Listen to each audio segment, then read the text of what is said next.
Hello friends, কেমন আছো তোমরা সবাই? আশা করছি সবাই ভালো আছো, সুস্থ আছো। তো আজকে চলে এসেছি আরও একটা নতুন হেয়ারস্টাইল ভিডিও নিয়ে। আশা করছি এই ভিডিওটা তোমাদের ভালো লাগবে।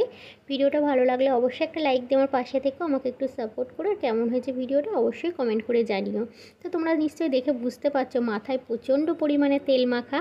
আর আমি যে তেলটা মাখি না, এলিন তেলটা মাখলে চুলে না এতটা চপচপ করে না, কিন্তু ওই যে চুল উঠে যাচ্ছিলো বলে যে একটা হচ্ছে আয়ুর্বেদিক তেল মেখেছিলাম মানে কি মাখি, তো ওই তেলটাতেই চুলটা এরকম চপচপে হয়ে যায়। মানে তেলটা প্রচণ্ড পরিমাণে ভারী, একটুখানি একটা ডিব্বাতে থাকে তেলটা, তো সেটাই আবার হচ্ছে কি যে ওই আমি মাথার চুলে যে তেল মাখি সেই তেলের সাথে মিশিয়ে মাখি, তাতেও দেখো না চুল কী চপচপ, মানে একদম ভারী, চুলটাকে ভারী করে দেয়।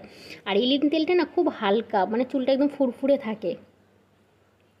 তো যাই হোক, ওই তেলটা মাখার পরে তো আর চুলটা আর উঠছে না। তো দেখো, ইচ্ছা হচ্ছিল না যে এত তেল মাখা চুলে না হেয়ার স্টাইল করি। তো তাও ভাবলাম যে চলো, আগের দিনে গতকাল হচ্ছে ভিডিও কোনো রকম ছাড়িনি, তার জন্য হচ্ছে কি যে আজকের ভাবলাম একটা হেয়ারস্টাইল করি। আর এই হেয়ারস্টাইলটা করার পিছনে আরও একটা কারণ হচ্ছে, গোপালকে বিকেলবেলা পড়তে দিতে গেছিলাম আমার ননদের কাছে। তো ননদ না খুব সুন্দর দুটো ফুল পাঠিয়েছে, একটা হচ্ছে গোলাপ ফুল আর একটা হচ্ছে খুব সুন্দর ফুল, কি ফুলের নাম কি আমি জানি না, তোমরা দেখলে বুঝতে পারবে। তো ওই ফুলটা আমাকে পাঠিয়ে দিল যে বৌদি তুমি গিয়ে একটা সুন্দর করে খোপা করো। আমি দেখো চুলে দেখো কত তেল মাখা, এই তেলে কি এই চুল, মানে তেলওয়ালা চুল দিয়ে আমি কী হেয়ারস্টাইল করবো আর কী খোপা লাগাবো। আর শ্যাম্পু করা চুল থাকলে কী বলো তো, একটা খোপা করেও না একটা ফুল লাগালেও খুব ভালো লাগে। তো যাই হোক, ভেবে চিনতে এসে এইরকমভাবে একটা হেয়ারস্টাইল ভাবলাম যে চলো এইরকমই করি তাহলে একটা। তো একটা পনিটেল করে নিই, একটা ডোনাট বান মানে চুলের মধ্যে দিয়ে, তারপর ওর ভিতর দিয়ে চুলটা নিয়ে আর পাকিয়ে দিলাম চারধার দিয়ে, যাতে ডোনাট বানটা না দেখা যায়। তারপরে ইউপিন দিয়ে আটকে দিলাম যাতে না খুলে আসে। কিন্তু ওই যে হালকা করে খুলে গেল, কারণ আমি একটু নিচু করে ফেলেছি খোপাটা, তার জন্য আবার ঠিকঠাক করে নিলাম একটু টেনে।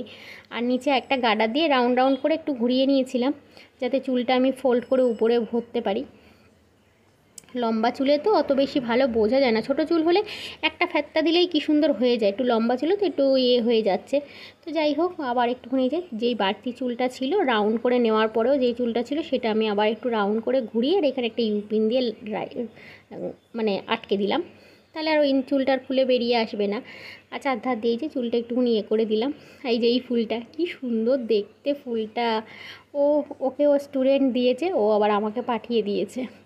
দেখো আমি একদম, আর আজকের ফুলটা হচ্ছে এই যে রানী কালার বলে, আমি আবার রানী কালারের এরকম একটা শাড়ি পরেছি, পরে আর ভাবলাম অনেক রকম তো খোপা করেছি, তো এইটাতে দেখি কীরকম হয় এই খোপাটা। তো চলো, তো এই হেয়ারস্টাইলটা তোমাদের কেমন লেগেছে না লেগেছে তোমরা অবশ্যই কমেন্ট করে জানিও। ভালো লাগলে অবশ্যই একটা লাইক দিও।